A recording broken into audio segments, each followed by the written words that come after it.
Hello students, आज हम packaging of DNA study करेंगे। सपोज फॉर ये एक प्लांट सेल है और न्यूक्लियर मेम्ब्रेन के अंदर जो डीएनए एंड प्रोटीन यानी कि इस तरह से धागेनुमा संरचना की तरह फैला हुआ है।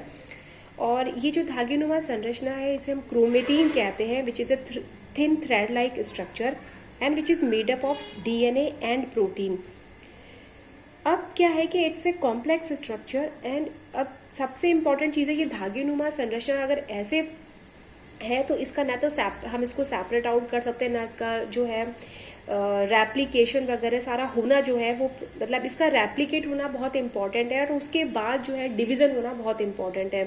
तो जो हम वर्ड यूज करते हैं दैट इज क्रोमोसोम, वो शब्द जो है वो हम इसी ड्यूरिंग द एम फेज जो है वो हम इसका यूज करते हैं।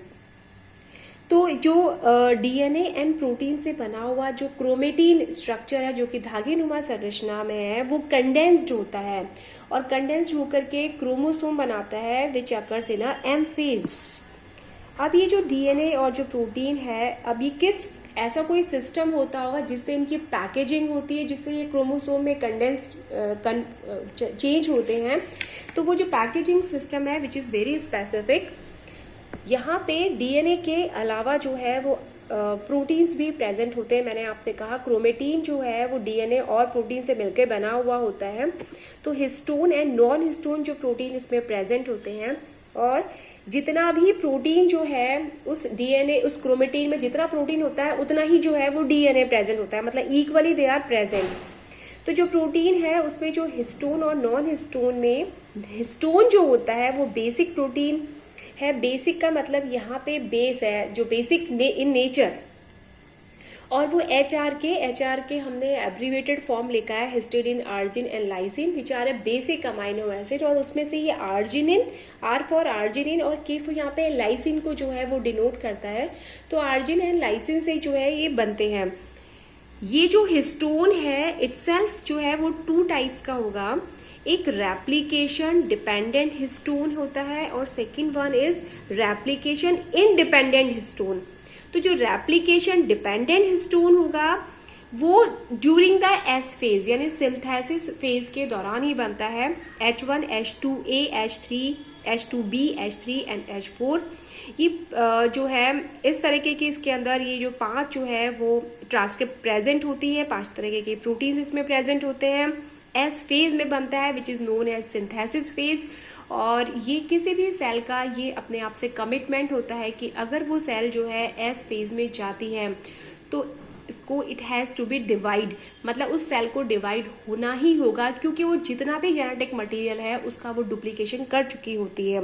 ये आप देख रहे हैं कि सपोज कोई सेल 2n है, अगर ये एस फेज में आ गई है तो अपना जितना भी जेनेटिक मटेरियल मतलब जितना भी डीएनए उसके पास है, डीएनए एंड प्रोटीन जो क्रोमेटीन है वो डबल हो जाएगा, तो वो 4n हो जाएगा।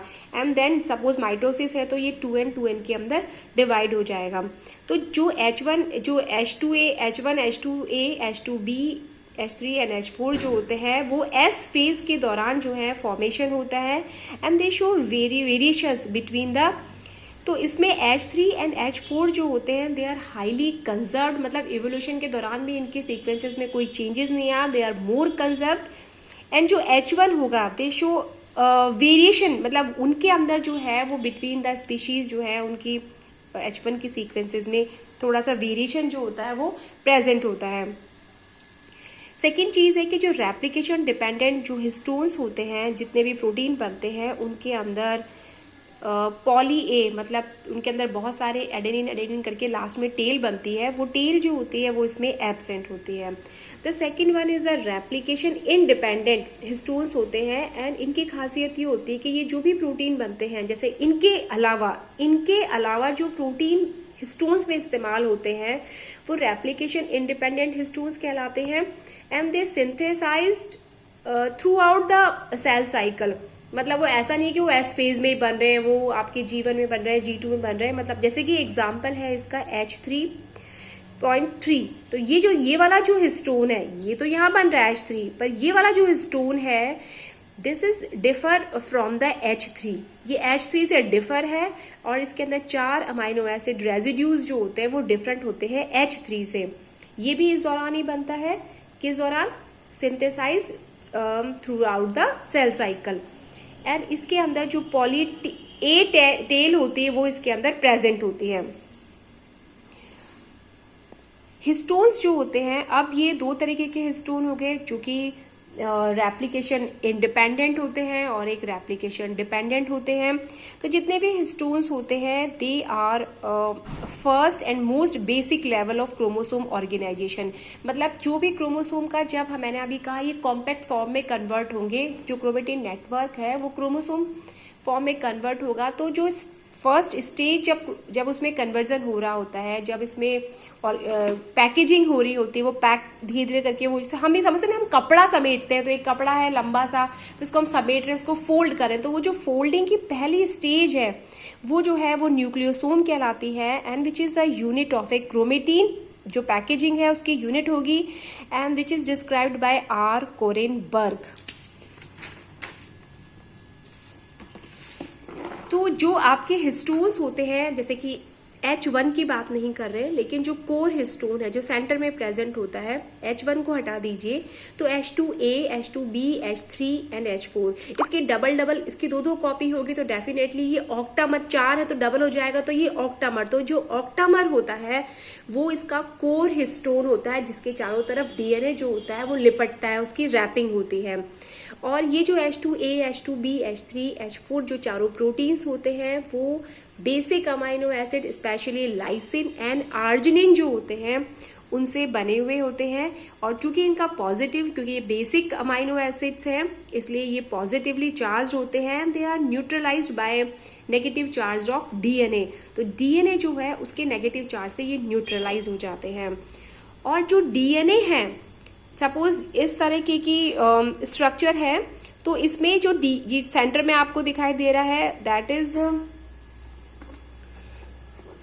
ये जो आपको सेंटर में दिखाई दे रहा है इस तरीके का, दिस इज द ऑक्टामर और अ कोर हिस्टोन। और ये जो आपको नजर आ रहा है वो डीएनए है। तो इसमें क्या होता है, 1.7 turn in a left handed coil है, ये लेफ्ट हैंडेड डीएनए इसमें होगा, और 1.7 टर्न है, यानी एक पूरा टर्न है और एक जो है वो इतना सा टर्म है, यानी कि 146 बेस पेयर्स जो होते हैं वो इस हिस्टोन के चारों तरफ जो है वो लिपट जाते हैं। जो फिश स्पर्म होते हैं एंड अदर स्पर्म्स होते हैं, उनमें हिस्टोन की जगह जो है वो प्रोटामीन्स होते हैं। प्रोटामीन्स लॉन्ग चेन जो है वो अमाइनो एसिड्स होते हैं, जिसमें स्पेशली आर्जिनिन जो है वो प्रेजेंट होता है। इसके आगे हम नेक्स्ट इसमें स्टडी करेंगे। Thank you.